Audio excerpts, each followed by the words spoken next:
Hello and welcome to the CD Networks and Forrester Webinar, How Luxury Brands Can Reach the Growing Market in China Online. Thank you very much for joining us today for our 60-minute webinar. Today you will hear from Forrester Vice President and Research Director Zia Daniel Wigder and CD Networks Americas and EMEA Chief Operating Officer Jeff Kim. Before we get started, I want to invite you to submit any questions you have for our panelists via the Q&A section on the On24 platform. We will answer as many of your questions as we can at the end of the webinar. Let's get started. Please let me introduce Zia Daniel Wigder. Great. Thank you so much. Good morning, good afternoon, everyone, and thank you for joining us today. We're going to spend the next few minutes talking about the online luxury marketplace in China. Two incredibly exciting trends converging. We've got the growth of e-commerce in China. We'll be talking through some issues related to general e-commerce in China. Then we'll be talking about China becoming the world's largest luxury market. It's currently the second largest after Japan. But the combination of these two forces really creates incredible opportunities for companies that are interested in investing in this sector. So as we move into our conversation, I want to just quickly set the agenda for today. As I mentioned, we'll quickly go through kind of an overview of e-commerce in China for anyone on the line that may not be familiar with the overall marketplace. Then we'll dive into some more specifics around who the luxury online buyer is in China, what he or she is actually doing online, who they are. We'll then look at the landscape of luxury online sellers, and finally look at how companies can take advantage of this unprecedented opportunity. So as we start out, an overview of e-commerce in China. Forrester recently published its new online retail forecast for China, which we actually revised up substantially, given the fact that this market has been growing at just an incredible pace, and the growth rates are continuing, I think, beyond even what anyone had anticipated, given the remarkable size of this marketplace. So as you can see, we're at about $170 billion this year, rapidly approaching $200 billion. Now this includes both B2B and C2C and B2C sales in China, because in here we include the sales on Taobao, and I'm going to talk through the dynamics of the marketplace in China in just a minute here.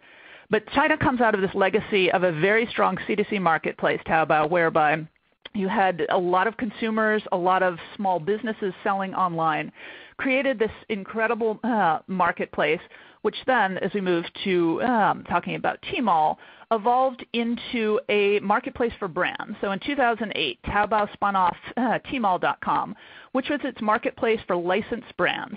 The big difference between Tmall, which has the overwhelming majority, or about has the largest market share, I should say, of any of the players in the B2C space. About 50% is a rough estimate there. But there, as I mentioned, you have to be a licensed business. You also have to basically post a certain amount to cover the cost of any fraudulent goods that are actually purchased online from you. So that if a consumer buys from you, you are then fined if you've actually sold them fraudulent goods. And this brings me to the point of some of the challenges associated with selling in China, which are, number one, the fact that many consumers are concerned about buying fraudulent goods in China, particularly in the luxury sector, probably the biggest hurdle that you need to overcome in China. Second hurdle being that online shoppers in China tend to be very much driven by looking for discounts. The online channel is seen as being one where consumers are going to get the best deal. And finally, in the luxury space, you're also having to contend with the fact that luxury goods are often priced lower in markets outside of China, in Hong Kong, in overseas markets. And in many cases, the consumers that you're looking to target are going to be the ones who are able to travel to those other markets to buy online. That being said, there are incredible opportunities. We'll talk about the opportunities on Tmall and other marketplaces, as well as the opportunities to sell direct on your own website in China, an opportunity that's very much underexploited by the luxury brands today. Really only a handful have done much with that opportunity, and very few have actually moved to the stage of offering e-commerce on their websites in China. So I'll look a little bit later at who is actually doing that, and then what are the opportunities for companies that might not have yet made that investment. So as we move on here, I want to start out and talk a little bit about the online shopper in China, because he or she is quite different than the online shopper that you're likely to encounter in the US or in Europe. So he or she is certainly middle class at this point. It's not just the upper income individuals who are shopping online in China. It very much has moved mass market. And that's quite different from some other emerging markets like in India or in Mexico, where you're at a much earlier stage where really it's only those wealthier individuals that are shopping online. In China, that's no longer the case. And in fact, you'll find that's no longer the case with luxury either, which I think is quite interesting. They are very much Gen Y. The biggest group of online shoppers are between the ages of 25 and 34. They're also very much of a mobile shopper. Almost a third of the online adults in metropolitan China say they purchase products, and this does include ringtones, on their mobile phone at least weekly. Now, this is an incredible number, particularly when you think about the fact that mobile commerce, if measured in terms of the actual sales on a mobile device, is quite small in most markets around the globe. In China, it's charging ahead at an incredibly rapid pace, and consumers are quite comfortable interacting with brands on their mobile devices in a way that they aren't even in many of the European or North American marketplaces. So an incredible opportunity to reach online shoppers in a way, as I said, that you might not even be able to in other areas. And finally, they are a content creator. They are far more likely than their US or even, for example, Brazil counterparts to post ratings and reviews and contribute to online forums and discussion groups. And in fact, if we actually look at how China indexes as compared to other emerging markets, as well as how it compares to, for example, online adults in the US, you can see that those in China are really the most engaged from a social perspective of any of these four emerging markets that we look at, and they over-index even as compared to their US counterparts. Now again, bear in mind here that this is based on our consumer survey data, which goes out to users in Tier 1 and Tier 2 cities in China as compared to in the US, where it goes out to everyone.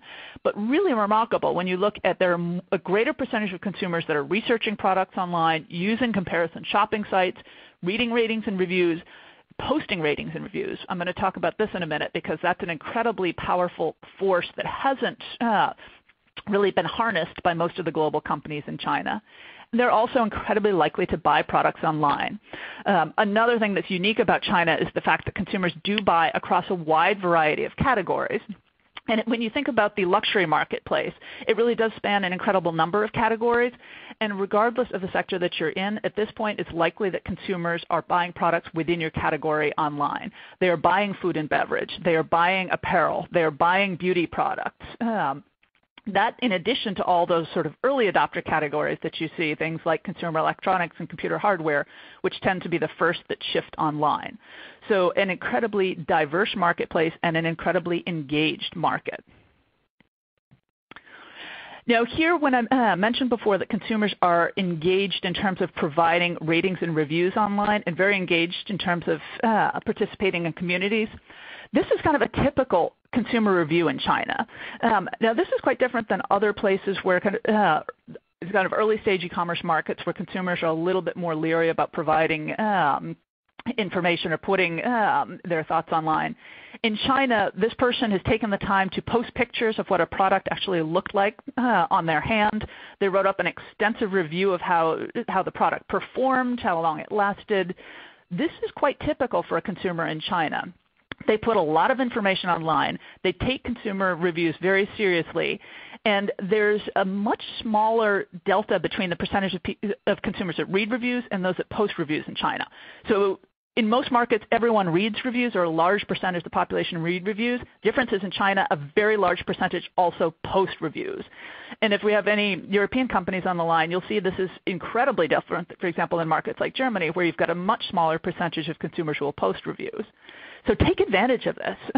There aren't a lot of companies out there that have done a great job of harnessing consumer reviews, particularly the global companies. The local Chinese companies have done a much better job here.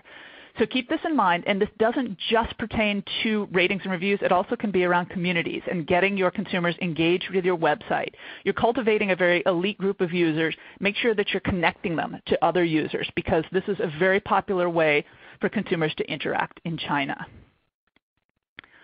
So let's move on here just a minute, and we are going to now go through, we're going to talk about some of the specifics of the online luxury shopper in China.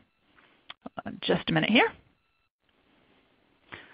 So if we look at who he or she actually is, keep in mind they are not all affluent and they are not all in Tier 1 cities. I think there's this misperception that in China, the online luxury buyer is simply going to be the wealthy individuals in those big Tier 1 cities. And in fact, that's not the case.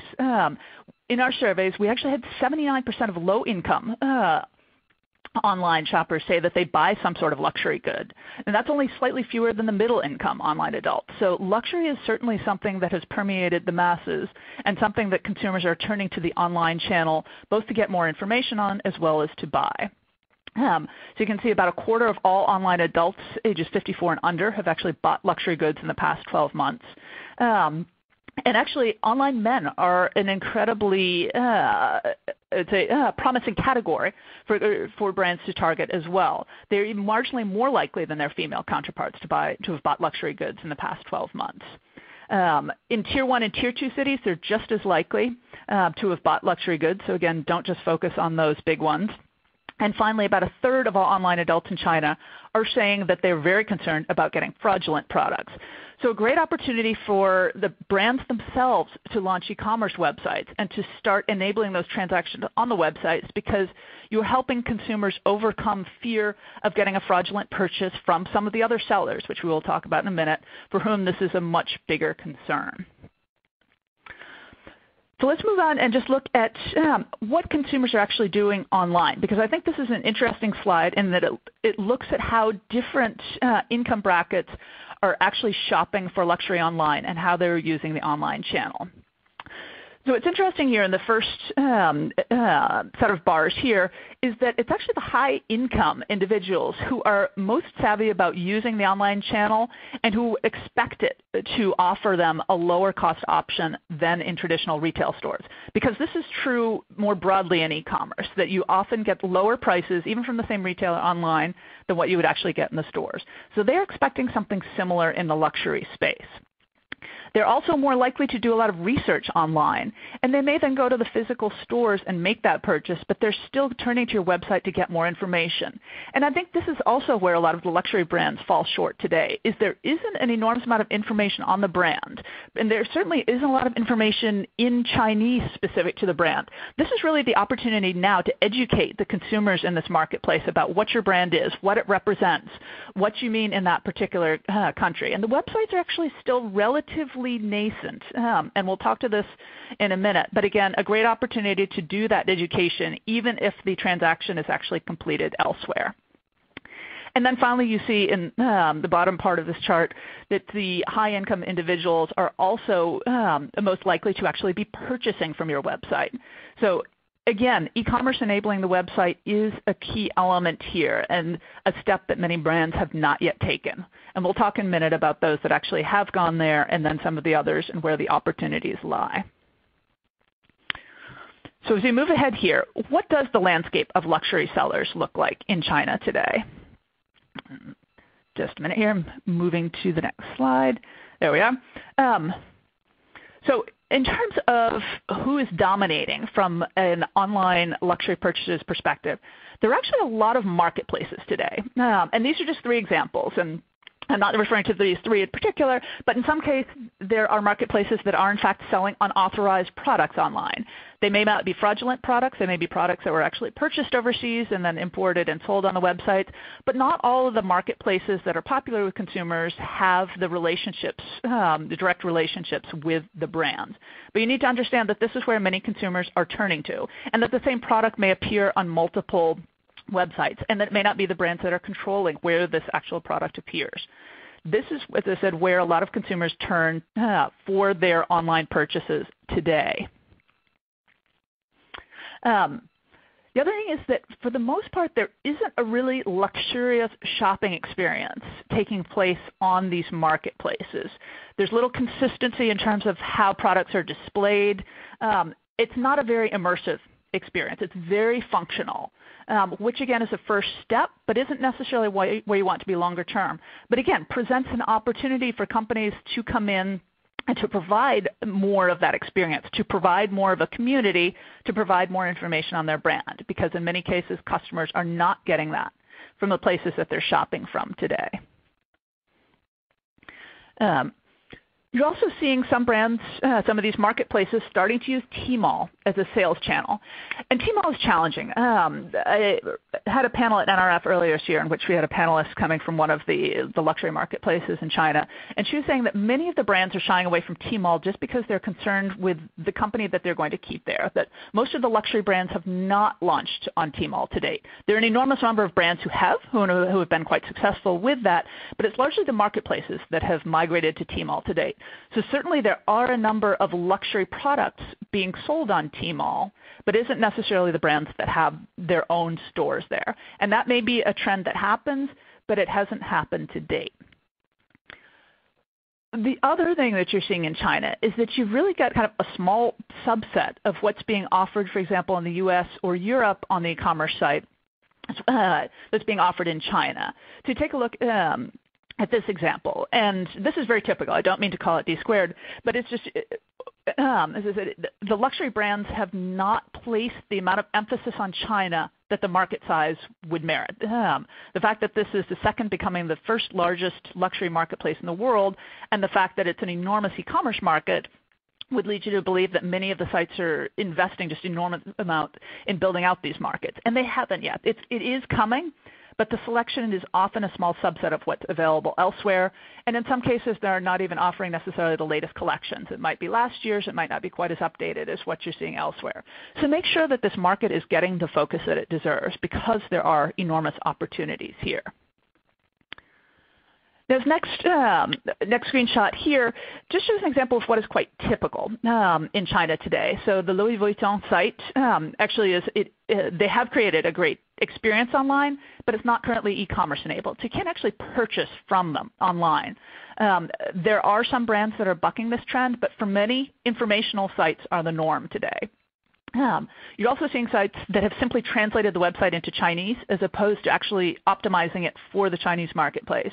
And I'm not even necessarily talking about putting in localized images, but just moving beyond translation. So anyone who's done translations before is aware that some languages require more space, some requires less, but usually it requires reworking the website to make it really work with the new, in this case, character set.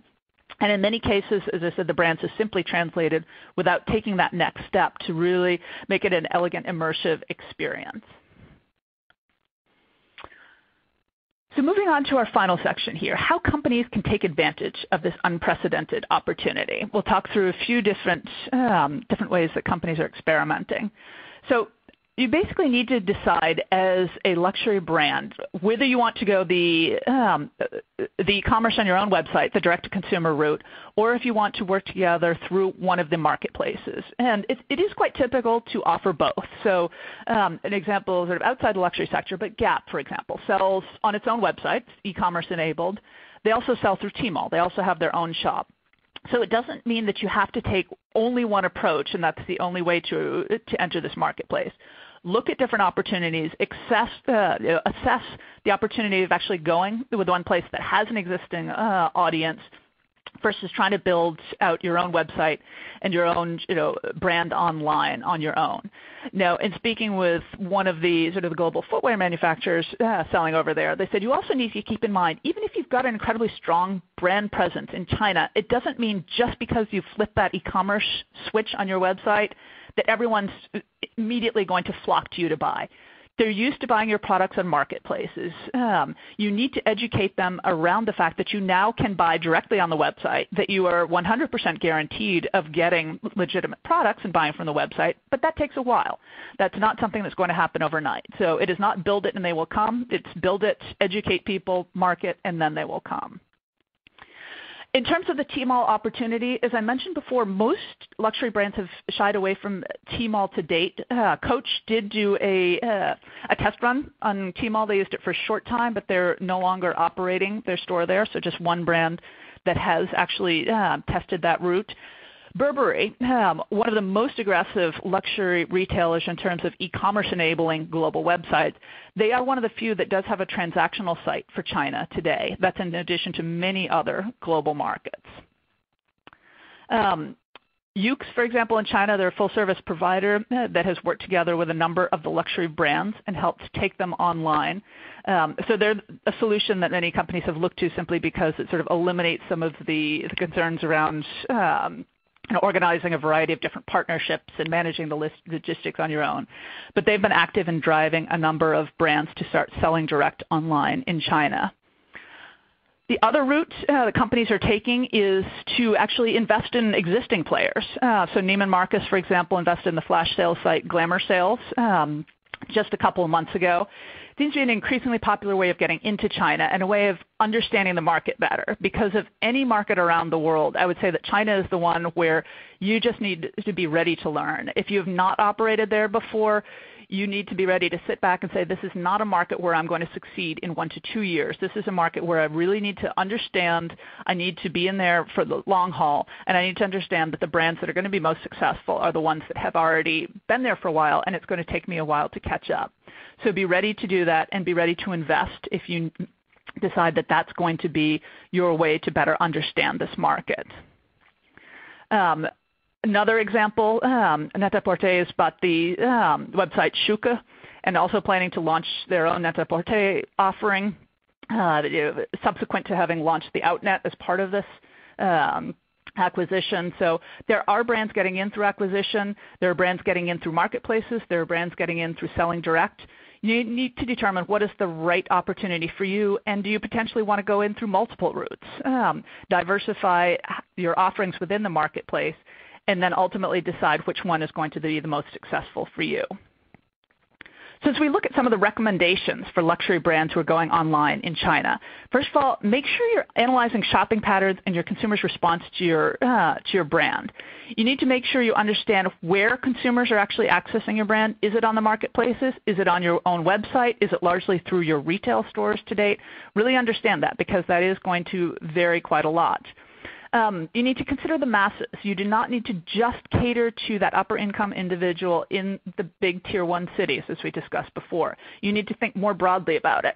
And in fact, in China, as in some other markets such as India, I've heard a lot about the smaller cities being the ones that are ultimately going to drive e-commerce and are going to drive luxury online sales, because consumers in these markets do not necessarily have retail stores that they can go and visit. They are reliant on the online channel if they want to order these brands. So think about them, and remember the fact that you've got an equal percentage of consumers in tier 1 and tier 2 cities ordering luxury online, and think about how you're actually going to target individuals in these markets. Third one, ensure the resources dedicated to China match the market potential. Make sure that you think about this market not as a sort of an offshoot or a subset of what you're doing in the U.S. or Europe, but rather as one of your key markets going forward. And think about also some of the differences in the market. I think some of the savvier retailers, for example, have provided information on sizing, because you're not necessarily going to be marketing to the same individuals that you did in the U.S. and Europe. They're going to be interested on whether your brands fit them and how they will fit them. And so you need to make sure that you are educating them and that they are quite comfortable going to your brands, because sizing has been an issue for many of the global retailers that have entered China. And then finally, aspire for the online experience to match or surpass the in-store experience.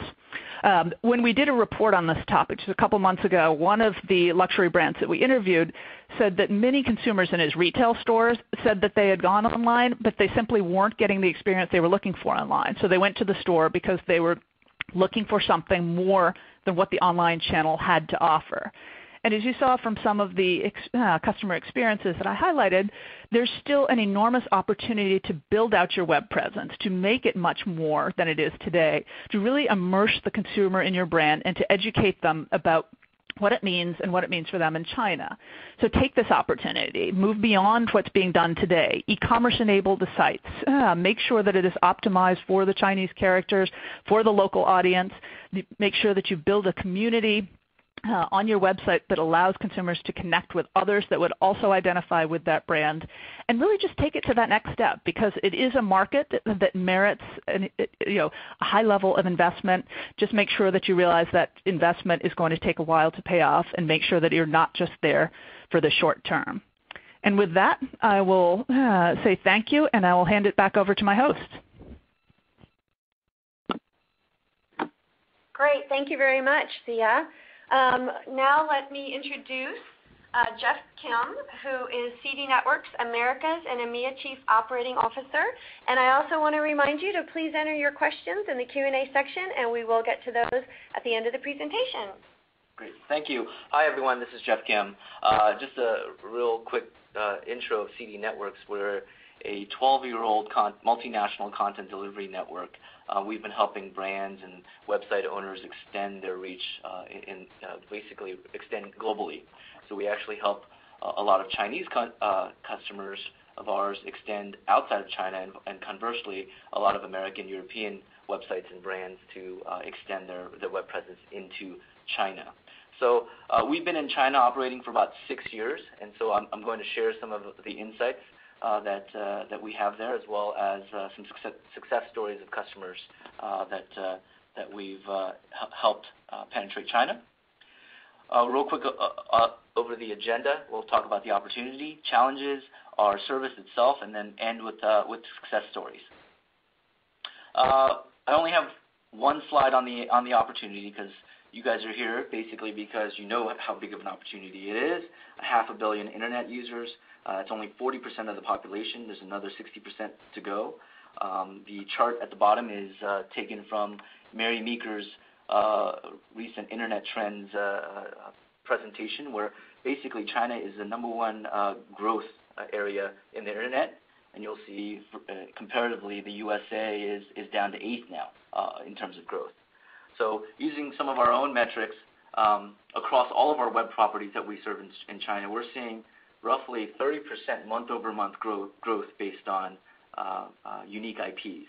So another comparative there, one of the high-flying startups here in the Bay Area, where I live, Pinterest is about that, 30% year-over-year growth. So the properties that we serve that are extending into China are seeing the same types of growth just because of the sheer number of population and the growth phase that China is in.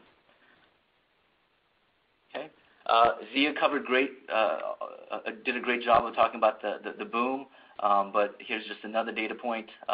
Even though Japan is currently the largest luxury market, China's going to exceed it in short order, and projections say by 2015. So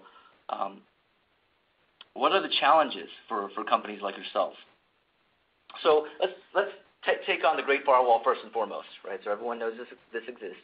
It's a way for China to basically protect its citizens. You basically, as a web property owner and a brand, need to understand and respect the firewall and understand the restrictions, the guidelines, monitor your own content, localize your content, not just from a marketing perspective, but also to tailor it to the firewall. You'll see on the right-hand side there some risk levels, of course, like things like adult and gambling and deep political views of dissent are forbidden. But on the converse side, I mean, China is actually very supportive of e-commerce, enterprise software. They want the market to grow. So these are the markets and the sectors that we serve. And again, China's finding, even with their own ministries of Internet Technology and their Ministry of Commerce, actually trying to find ways to support and promote foreign investment in e-commerce and B2B type companies. Okay. Some of the regulations, we deal with this. Again, we've been dealing with this for 6 years, initially with customers out of Korea and Japan, and then over the past 2 or 3 years, customers out of America and EMEA. Figuring out how do I get my website authorized and in there. And really, it boils down to this kind of extensive list of things that you need to do. You need to learn, have someone that speaks Chinese. You need to know all the different licenses. Figure out what is legal and not legal. You have to have local employees there. Sometimes you need to know, be in touch with the government organizations. It's quite honestly a very difficult thing to do. Okay, even if you put all the energy and effort, which some of our prospects and customers have done, it's still such a changing environment that's hard to know what's going on, to be quite honest. So that's probably the one of the challenges and that many of you have faced. You've hired lawyers and went to consultants and basically ask how to get this thing done, and you're not getting very clear answers. So one of the things that we here at CD Networks, the value propositions that we offer is to come to us, and we'll figure out what the right way to get your website and your web presence into China is. Some of the technical challenges. As Zia mentioned, your end users are not all in Beijing and Shanghai. They're all in Tier 2, Tier 3 markets, and there's millions of them, and they're growing out in the regions. But the internet in China is not as sophisticated so far. There are limited peering points, fragmented network topology. There are packet loss, limited poor connectivity. We see this all the time. So setting up a single data center or even two data centers if you had to in China is just not enough. You're not going to get the performance that you expect and that your end users expect as well.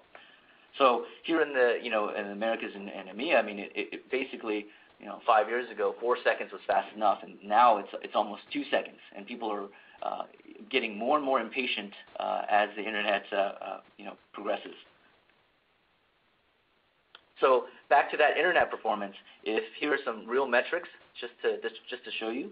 If you have a website hosted in US or EMEA and you're trying to get end users in China, the figure all the way at the end, basically your website will load in 20 to 40 seconds, and that is real data that we're seeing when we test our customers' data before they actually go in. 20 to 40 seconds.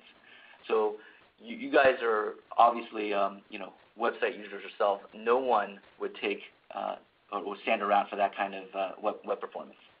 So even if you wanted to host a data center in Hong Kong and say, hey, let me get close enough, and if let's put a data center in Hong Kong or Singapore or Tokyo and try to get into China. Again, you still have to go through the firewall. It's still vast geographies within China, so you're looking at 10 to 15 seconds for your website, your brand to load on an end user's machine. So that's still not acceptable. All right, so let's talk about our service. So as I mentioned before, I mean, we've been in China since 2006. So we've been operating there for 6 years, and our focus has really been, again, getting Chinese web properties and customers out into the globe, and conversely, foreign companies in the Americas and EMEA into China.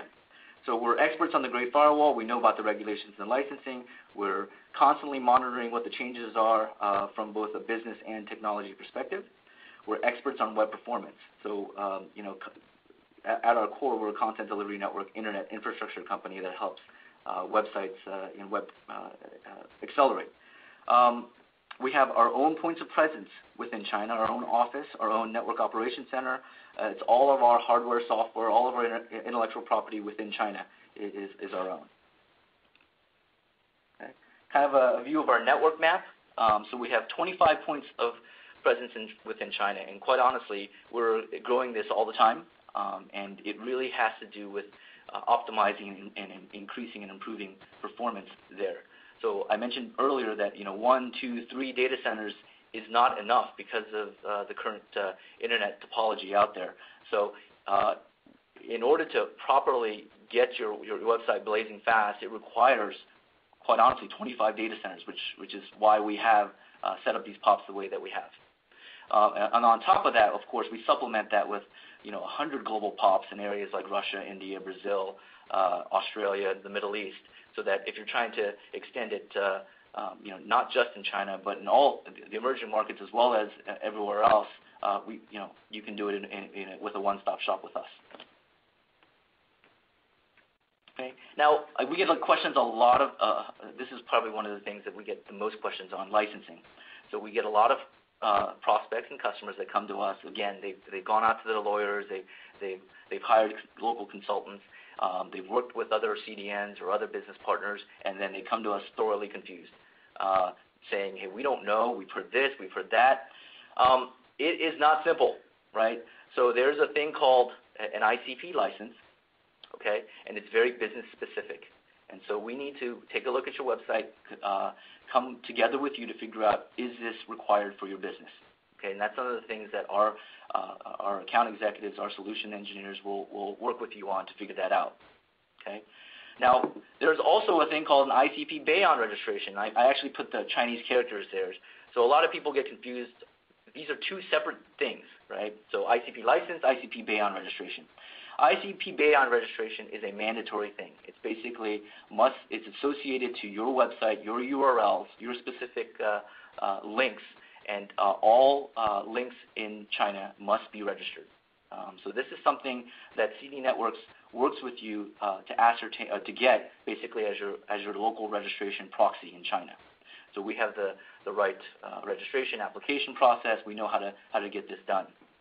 Okay.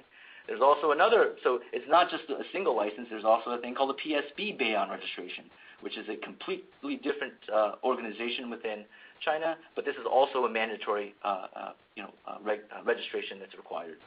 And then on top of that, there are further industry-specific licenses, depending on what type of business you're in. So if you're a bit confused by all this, it's because it's confusing. And quite honestly, this is what we help our customers do, to figure out exactly what licenses, registrations they require. Okay. And this is constantly changing. The application process is changing, and you really do need to work with a local expert on this to get this right. All right, more on our solution itself. I won't delve too much into the technology and take the thunder away from our solutions engineers and our really smart folks that will help you with this. But it really comes down to, if your data center is on your left, somewhere hosted in San Jose or London, or wherever it is in New York, leave it where it is.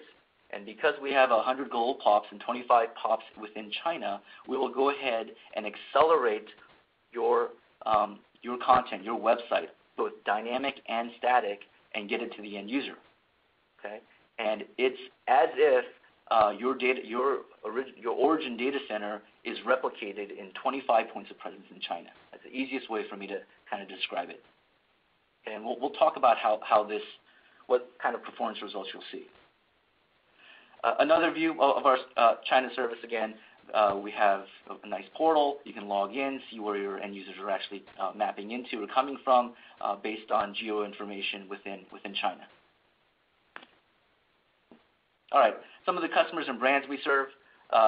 Again, we started off extending customers in Korea, Japan, and the APAC region, and for the past 3 years, we've been helping American and European companies extend it to China as well. So you'll see a good list of companies there. And at the bottom, actually, is what I talked about before. We help Chinese companies as well to reach out to the globe. So let's get to the success stories.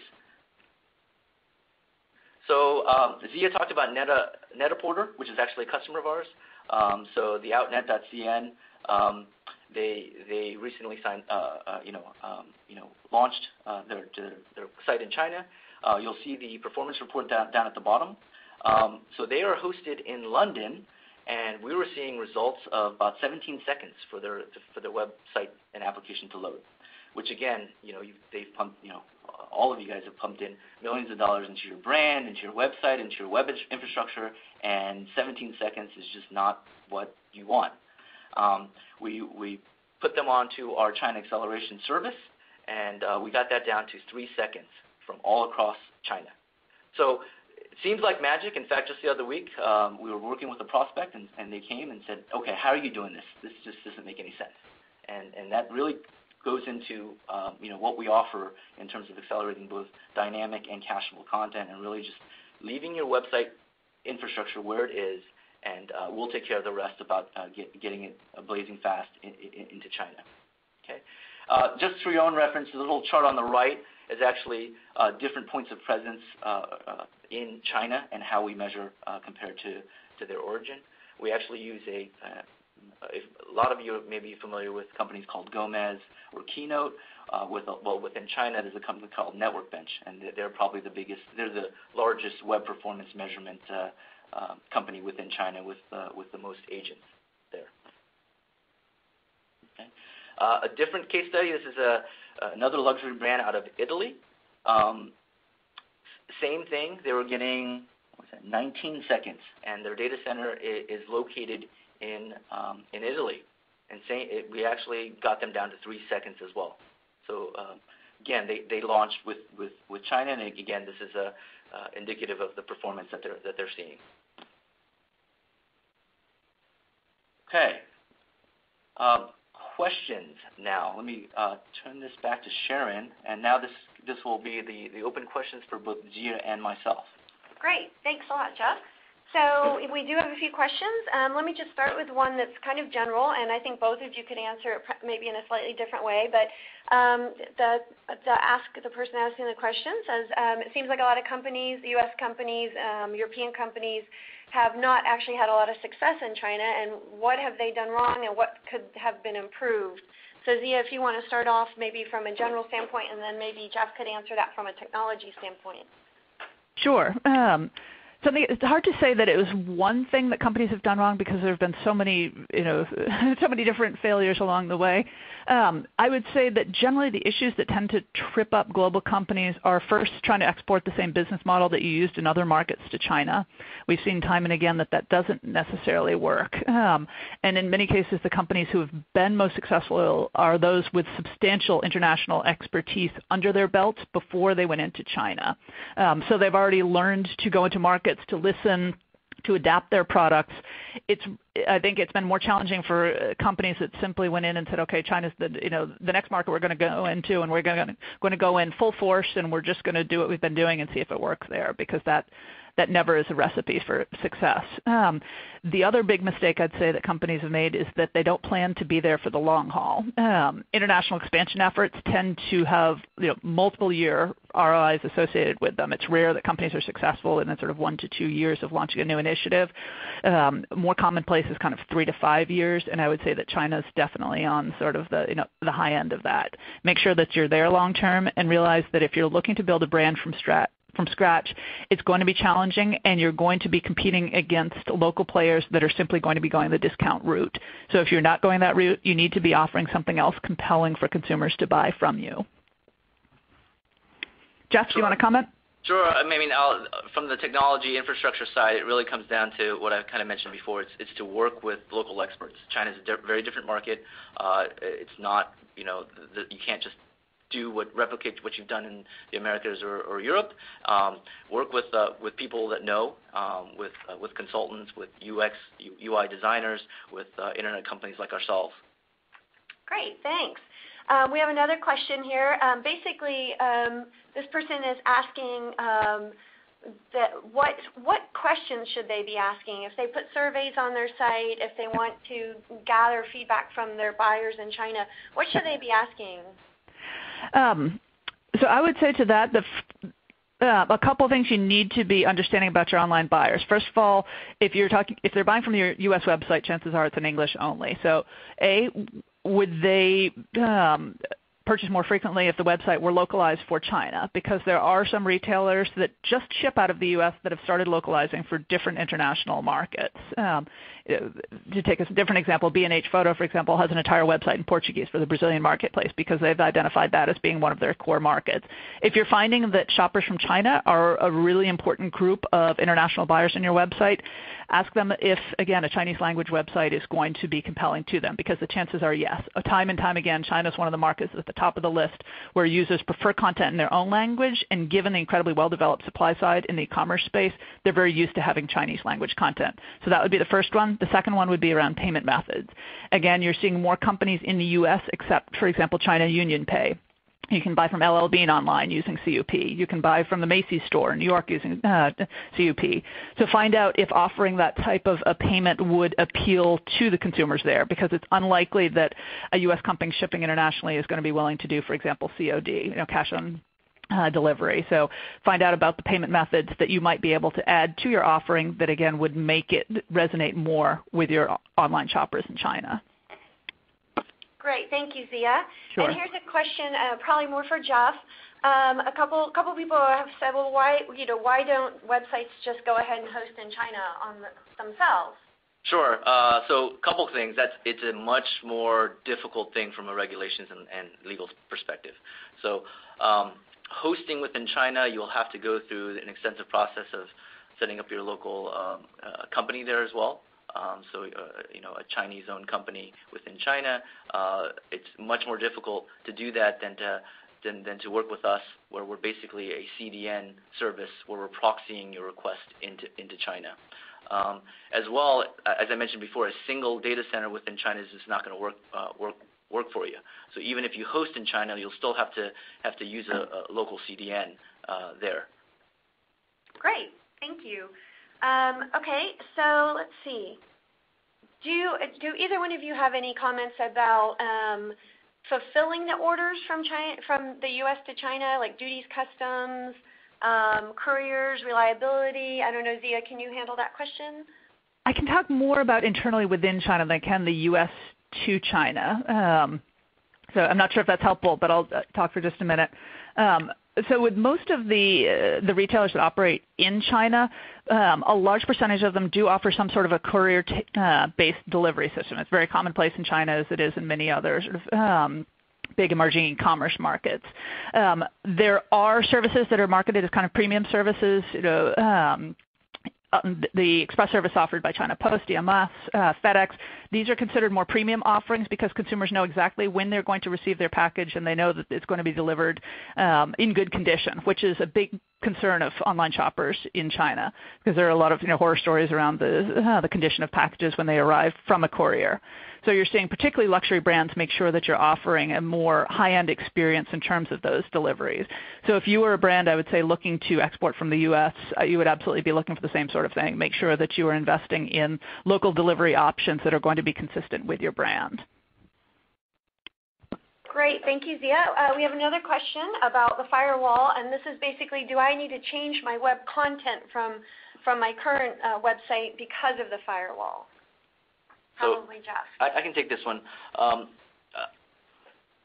Yes and no. So back to the kind of the chart I showed before. Anything that's adult or gambling or things like that are clearly on the forbidden list or the restricted list.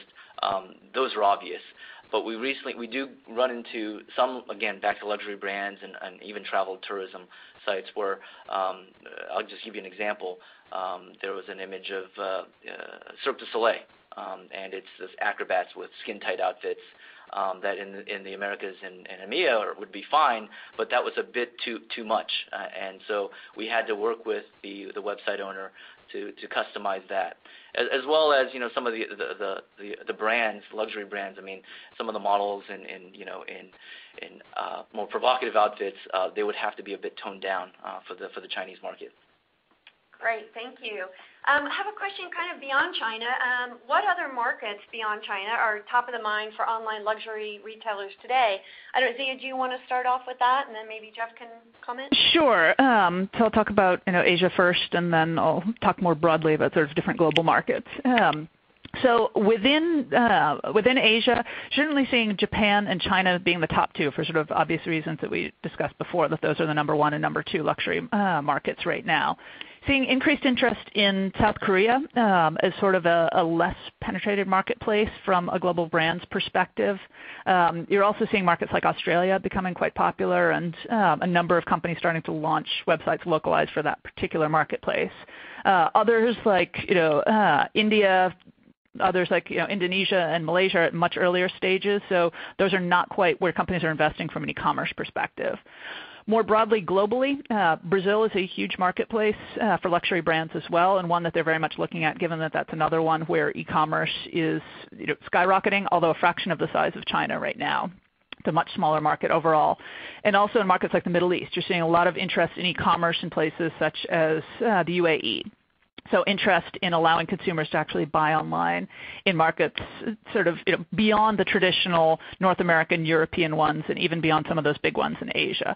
So certainly brands taking a broader look at what markets might be attractive and establishing a broader e-commerce footprint. And as I mentioned before, Burberry is one of the luxury brands who's been most aggressive in launching transactional websites for a variety of different emerging e-commerce markets around the globe. I'll take this past a different angle from a technology and a kind of analytics perspective.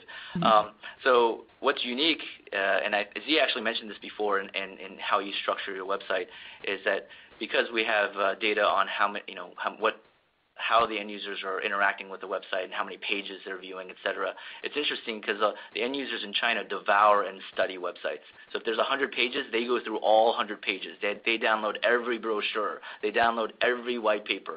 Whereas, let's say, a U.S. user, if there's 100 pages, they may look at 8 and they jump. So that was an interesting metric for us when we started analyzing some of the data. And another interesting thing on that point, Jeff, too, is I hear routinely from people in China that consumers are used to the slower speeds, which you guys are helping to overcome, but that they'll open multiple pages at the same time and then wait for them to open because it may take a few seconds. So to your point that they're going to look at lots of different pages, they'll open them all and then look at one and then subsequently wait for the other to load and go to that next page. Right, yeah. So you've kind of answered the next question I had. I don't know if you have anything to add. How does the online shopping behavior overall differ in China compared to other markets? It sounds like they're much more, go deeper into the websites and look at more information. Any other things to add to that? There are a couple other things that we didn't touch upon. And for example, consumers who are looking to purchase something online do not necessarily turn to Baidu in the way that consumers would turn to, for example, Google in the U.S. or Europe. They would go straight to Taobao, straight to Tmall to actually research that product. And in fact, if your product is listed on Tmall, it's likely not even to appear on Baidu. So it's a slightly different browsing and buying pattern than what you have in other marketplaces. The other element that I touched on is just the sort of the community aspect, which is very strong in China.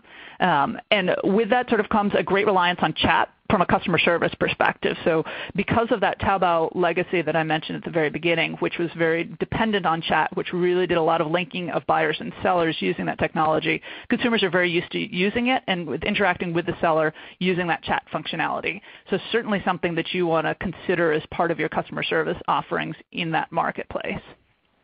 Right. Jeff, anything to add at all? No, not on that one. Okay. And then this is kind of a similar follow-on to that. Is there a differentiation between, young, affluent people and established professionals? Should the language be different?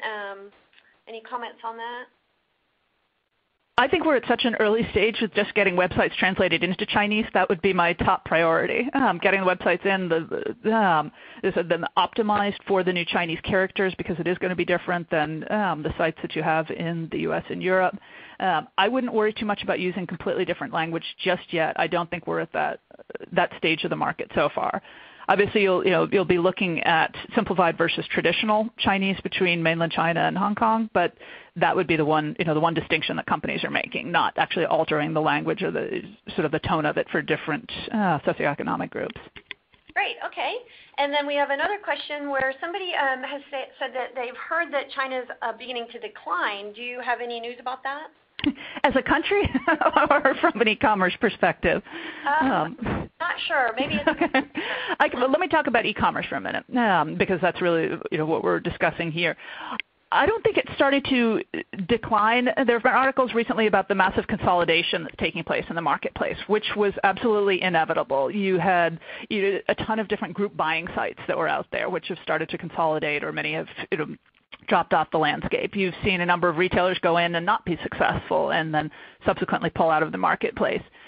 But I would say it isn't that the market is declining. It certainly continues to grow at a rapid rate, but I think it is incredibly competitive, and you are seeing things like discounts being pursued really aggressively by some of the leading online retailers in that marketplace, which make it challenging to compete in because, again, you're already going to be going in with consumers assuming that they're going to get a discounted price in the online channel. And if you've got some of the local players aggressively discounting, it creates hurdles. So I wouldn't say it's a market in decline, certainly not from an e-commerce perspective, but it's a market with significant challenges that aren't going away.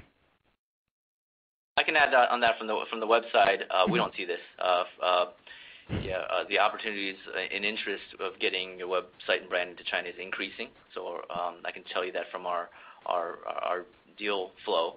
And then conversely, on the technical side, as I mentioned before, I mean, the number of end users logging in, just because there's millions of them, is holding steady, if not growing. So the page views, unique IPs that we're seeing, the end users, we can actually see from some of our data analytics when certain tier 2, tier 3 cities and regions start lighting up with better internet, just because we start seeing much more activity from them. So right. From the technical data side on the website, it's increasing, not decreasing. Right. And even as economies slow and as you see consumer spending growth start to decline, or growth rates start to come down, as we have in some other markets during the global recession, you generally still see the online channel performing pretty well. Even as retailer overall revenues declined, in many cases the online channel continued to be the one that did increase. And I think you're going to see that in terms of e-commerce in China. You're going to see it charging ahead. You're going to see more consumers coming online and starting to shop using the online channel, even if the economy overall slows or if there's significant shifts there. Great. Thank you very much. We have a few more questions that we'll answer offline. They're kind of specific about pricing and some technology questions. But thank you so much, Zia and Jeff. Anything to add before we end the session? I don't think so. I mean, it's just an incredibly exciting, dynamic marketplace. I don't know there's anyone that went into China and said, we knew it all before we went in. Go in with open eyes, open arms, be ready to learn, be ready to see what the competition is doing, be ready to understand what consumers are doing, because it's an incredibly exciting place to do business, incredibly fast-paced. And I think, to Jeff's point before, the number of companies that are interested in China is only growing. So you'll continue to see that dynamism over these next few years.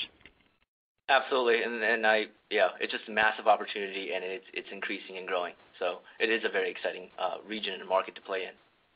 Great. Well, thank you very much. And thank all of you for attending. You will receive the link to the recorded webcast. If we didn't answer your question, we will get with you after we end the webcast later. So thank you very much.